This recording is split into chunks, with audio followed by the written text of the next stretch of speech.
a ser Rey León.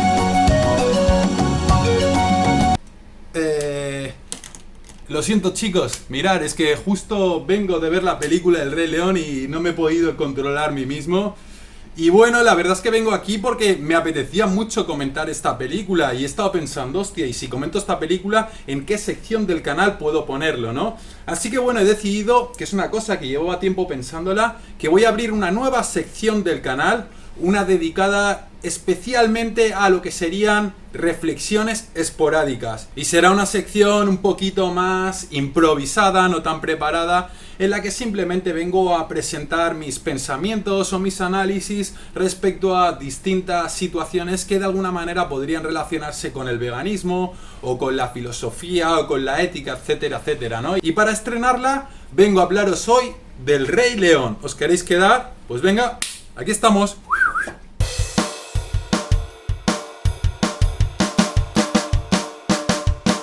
Me veis aquí en este sitio así tan cool, ¿verdad? Diríais, hostia, este tío ¿dónde vive, no? Pedazo de cama y tal. No, es simplemente estoy en un hotel que por temas de trabajo me han pagado aquí la habitación de un hotelazo de la hostia. Mirad, estoy aquí en la ciudad de Jinan, en China. Está en tren rápido, en tren bala, está 2 horas. Y bueno, la verdad es que vi ayer la película El Rey León y nada, me apetecía comentárosla con vosotros. Estoy hablando de la nueva película El Rey León, esta que está hecha como en imagen real. Y cuando la ves, la verdad es que las imágenes son impresionantes. Pero no de la manera que normalmente todos los youtubers que se dedican a la crítica de cine lo hacen, que simplemente, bueno, pues te dicen, hostia, sí, es una buena película porque la historia tal, y los efectos especiales y todo eso, ¿no? A ver, en resumidas cuentas, la película es espléndida, lo que es visualmente es una pasada. Y a pesar de que la película, lo que es la acción, lo que es la emotividad, lo que son los personajes, cada uno con su propia personalidad, lo que son los efectos especiales, todo esto, que son la hostia, son realmente increíbles, yo vengo a ofreceros un análisis un poquito más, digamos, un poquito más filosófico sobre esas ideas que la película viene a mostrarnos, ¿no? Y bueno, obviamente contiene spoilers, pero también os digo una cosa, si habéis visto la película original de dibujos animados, no tenéis nada que temer porque esta película, esta nueva versión, sigue paso por paso, plano por plano, exactamente todo el guión, toda la historia de la misma manera, solo que la imagen cambia a un tono más real. Entonces podríamos empezar con deciros de que a pesar de que la película es súper realista, porque realmente parece, ¿no? Parece que estás viendo un documental, ¿no? Un documental sobre la vida en la sabana africana. Simplemente que, bueno, que los animales hablan y cantan. A pesar de eso, hay una cosa ahí que podríamos comentarla y es que no hace falta tener mucho ojo para darse cuenta que los personajes de la película, especialmente los machos, ya que las hembras siempre se puede disimular un poco más, no disponen de aparato reproductivo, es decir, no tienen ni pelotas ni tienen pene, ¿no? Y bueno, entonces esto le hace a uno pensar, ¿no? ¿Qué tiene de malo enseñar que los animales tienen su aparato reproductivo ahí, que sirve para lo que sirve, que no sirve para otra cosa que para explotar su sexualidad y para reproducirse, ¿no? Que al fin y al cabo ese es el objetivo de la evolución, ¿no? Si tuviéramos que buscarle una razón de ser. Entonces es curioso, ¿no? Que como a día de hoy, que estamos ya, que tenemos tanta información, que sabemos todo cómo funciona y tal, todavía seguimos tratando de tapar estas cosas, de ocultarlas. Y incluso la película de alguna manera te enseña que la violencia existe. Pero en cambio el tema de la sexualidad totalmente censurado.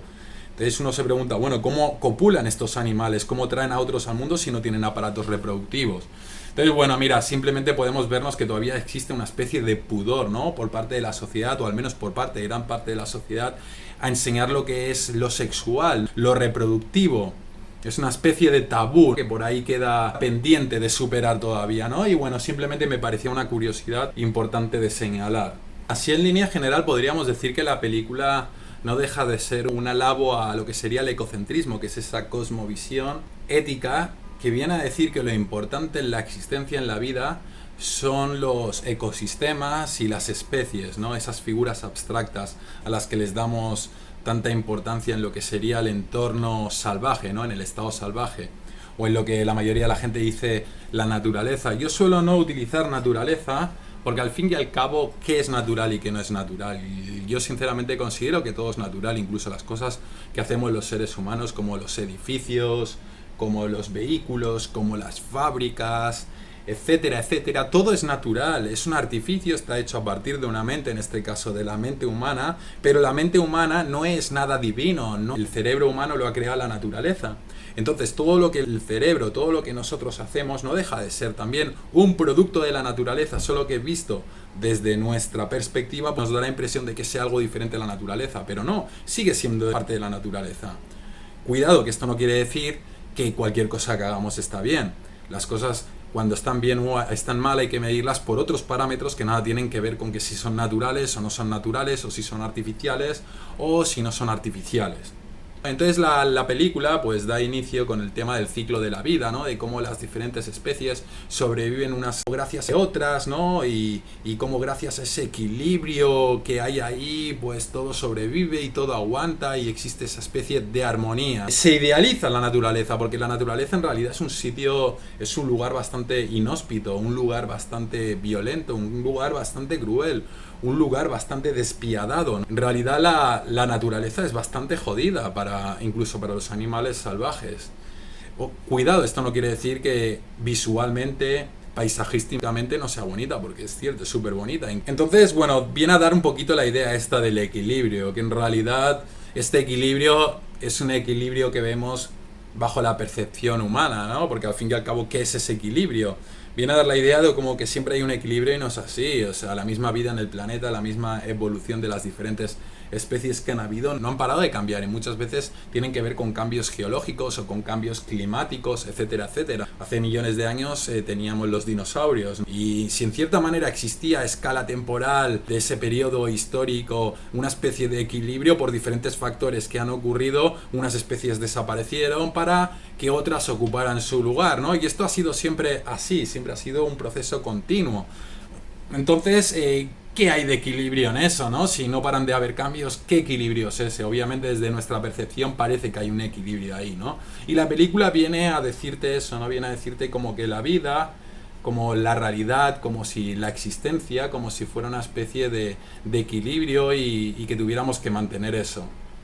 Yo considero que hay que mantener el estado salvaje en la medida que satisface los intereses de los individuos, ¿no? Y cuando digo individuos no solo me refiero a los de nuestra especie, también me refiero a los individuos de otras especies que son la mayoría de animales. Lo que me gusta por eso es que a pesar de idealizar la naturaleza o el estado salvaje, mejor dicho, también te muestra un poco que no deja de funcionar a partir de jerarquías, ¿no? De jerarquías entre diferentes especies e incluso entre los mismos miembros de una misma especie. Y esto lo podemos ver muy claramente en el caso de los leones, de cómo Mufasa, el padre de Simba, sería la figura del patriarca, del mando, del líder que protege al resto de la manada, el macho alfa, ¿no? El león. En las hienas ocurre en cambio el caso contrario. El mando del liderazgo no lo lleva un macho, lo lleva una hiena hembra. Y esto concuerda con la realidad porque las hienas son de los pocos animales en los cuales son las hembras las que producen una mayor cantidad de testosterona en comparación a sus compañeros machos. Entonces, ¿qué pasa? Que las hienas hembras son muchísimo más grandes y más agresivas que los machos. A partir de esto, a partir de esta introducción de lo que es el estado salvaje, la naturaleza, la ecología, etcétera, ¿no? Nos viene a mostrar a partir de distintos personajes lo que serían tres filosofías de vida distintas.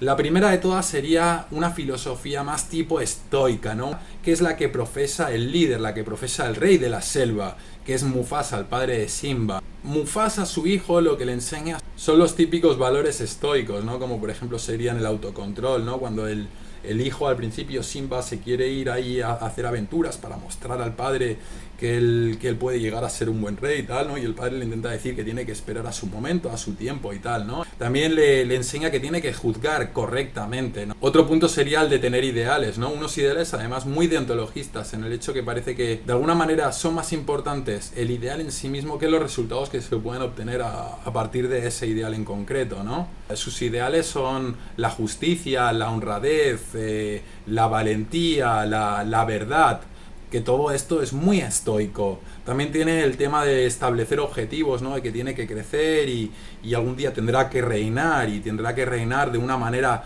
justa, ¿no? Tendrá que cumplir con sus deberes, tendrá que tener perseverancia, ser racional, ser sociable y sobre todo cumplir con su palabra y tener honor. Todo esto que Mufasa trata de enseñar a su hijo para ser un buen líder, desde el estoicismo se consideraba que tenía que tener estos valores estoicos, muy necesarios y muy faltos a día de hoy, la verdad.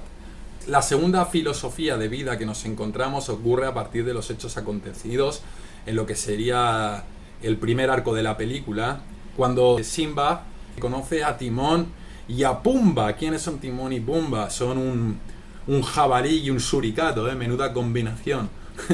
Y lo curioso de todo esto es que Timón y Pumba tienen una filosofía de vida bastante distinta a la que tenía su padre, ¿no? Tienen una filosofía que se basa en lo que ellos llaman el Hakuna Matata. El Hakuna Matata no deja de ser una expresión que proviene de un idioma africano que se llama Suajili, que viene a significar vive y sé feliz, no hay problema, no te preocupes. Y claro, esta filosofía consigue de alguna manera que Simba salga de ese estado de depresión en el que estaba sumergido en la culpabilidad de lo que le había ocurrido a su padre y le ayuda a reencontrarse con la felicidad consigo mismo, obviamente olvidando toda esa parte de su pasado, ¿no? Porque al fin y al cabo lo que viene a decir el Hakuna Matata, que también lo tenemos en la versión latina del Carpe Diem, es vive el presente, olvídate del pasado porque el pasado no lo puedes cambiar y el futuro no lo conoces todavía. Entonces esta filosofía cuaja muy bien en Simba, ¿no? Y se une a Timón y Pumba, se supone que pasan bastante tiempo juntos hasta que Simba pasa de ser un niño a ser un adolescente hasta convertirse en lo que sería ya casi un hombre. Y digo casi porque seguirá siendo un adolescente, al menos desde un punto de vista estoico, hasta que no decida tomar responsabilidades en cuanto a lo que tiene que hacer y en cuanto a lo que tiene que afrontar. Entonces, ¿qué pasa? Que en un momento de la película llega Nala, o Nana, no recuerdo ahora si es Nana o Nala, ella le explica lo que está pasando, ¿no? Que desde que su padre murió y él se escapó y todo el mundo le dio por muerto, pues Scar consiguió coger el liderazgo del padre y encima trajo todas las hienas con él. Y entonces, ¿qué pasó? Que ocurrió justamente lo que la filosofía de la película viene a decirte que es lo que realmente está mal, ¿no? Vino a romper ese equilibrio. Demasiados depredadores, ¿no? Hay un montón de hienas y leones y claro, están acabando con todos los animales que habían en el reinado de Mufasa, ese de la sabana. Y entonces ahí es cuando Simba, ¿no? Le da el clic a partir de diferentes cosas que pasan. También se encuentra con el mono que lo lleva a ver a su propio reflejo, que es muy parecido a lo que era su padre. Entonces él tiene esas visiones de su padre, pues diciéndole que tiene que volver a ser lo que era y que tiene que cumplir con su palabra y con sus deberes, ¿no? Entonces a partir de ahí, ¡pum!, viene el nuevo cambio de mentalidad de Simba, que entonces es cuando ya se vuelve un verdadero adulto, un verdadero hombre desde una perspectiva estoica y decide cumplir con sus deberes y decide afrontar el problema a cara y decide volver para cambiar las cosas. Y la tercera de filosofía de vida no es otra que la que profesa Scar, el hermano de Mufasa, el que le traicionó y el que lo mató, que representa exactamente todo lo contrario al estoicismo, todo lo contrario a lo que su hermano representaba, que sería el egocentrismo, es decir, la única importancia del yo propio. Podemos ver en Scar un personaje con muchas ansias de poder, que es capaz de hacer cualquier cosa simplemente para conseguir ese poder y de hecho lo consigue. ¿Y cómo lo consigue? Pues gracias a diferentes tácticas de manipulación, de mentir, de traición, etcétera, etcétera, ¿no? En realidad en Scar podemos ver la clara imagen de lo que en psicología se conoce como un psicópata, es decir, un individuo con una careta puesta todo el rato, que ya Hervey Cleckley en su libro La máscara de la cordura lo tituló de esta manera, refiriéndose exactamente a esta especie de máscara que el psicópata lleva, que intenta mostrar a los otros una cosa que en realidad no es, y eso es lo que es Scar, ¿no? Scar, delante de Simba, él trata de parecer un tío guay, un tío que le aconseja y comparte secretos con él a cambio de que no los cuente y le incita a hacer cosas que molan, ¿no? Pero en realidad los intereses de Scar son totalmente opuestos a lo que muestra, ¿no? Lo que hace son técnicas de manipulación con Simba, diciéndole, uy, no hagas esto para que luego lo haga, etcétera, etcétera. Podemos ver, en definitiva, en Scar, pues eso, la clara figura del psicópata, ¿no? Una persona totalmente narcisista, ególatra, envidiosa a lo que representa el hermano y a lo que algún día se convertiría Simba, una persona manipuladora, como ya hemos dicho, una persona súper fría, ¿no? No duda en lo que tiene que hacer, enseguida en cuanto tiene una idea para conseguir ese poder que quiere, coge y lo desempeña. Y que además no siente ningún tipo de remordimiento, de empatía, no tiene ningún tipo de problema en causar mal a otros, no le importa, simplemente no le importan los otros, ni tiene vergüenza en lo que hace. y obviamente no tiene honor, ¿no? Y si tiene que traicionar a los suyos pactando con los enemigos naturales, que en este caso serían las hienas, pues lo hace, ¿no? Y no lo hace porque quiera ayudar a las hienas, siempre le va bien para que éstas le ayuden a su vez a él mismo a conseguir el mandato. Es un actor espléndido, él todo el rato pretende ser una persona que realmente no es. Y no es hasta que consigue traicionar a su hermano y mandar a Simba al exilio, que pensaba que había muerto, que no se le cae esa máscara de la cordura y demuestra lo que realmente es. Y entonces viene a enseñarnos la película que si tú te debes a una filosofía de vida egocentrista, lo único que va a traer es el mal al resto, ¿no? Va a romper ese equilibrio que se nos muestra al principio, esa armonía, y lo único que va a traer pues va a ser sufrimiento, hambre, enfrentamientos, rencores, etcétera, etcétera, ¿no? Y la verdad es que es muy cierto. Y bueno, y esto es todo, ¿no? Me apetecía comentar estas cosas porque realmente es una película muy reflexiva. Así que bueno, te recomendaría y te sugiero, te invito a que vayas a verla porque realmente te va a gustar. Yo creo, si eres una persona medianamente reflexiva, la vas a disfrutar. Aparte de la historia, está muy bien. Y nada, solo deciros que si os ha gustado este nuevo formato de vídeo para esta nueva sección del canal, con vídeos más improvisados sobre cosas o ocurrencias que tenga alrededor de lo que sería el veganismo o filosofía o ética, etcétera, pues me dejéis constancia de ello dándome un buen like. Si no te ha gustado, me puedes dar un dislike, obviamente, no hay ningún problema.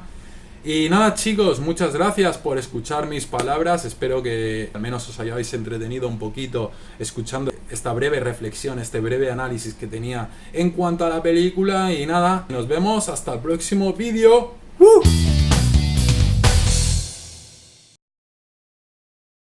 Si te gustó y no lo has hecho todavía, no olvides suscribirte y sobre todo darle a la campanita para que te notifique cada vez que suba un vídeo.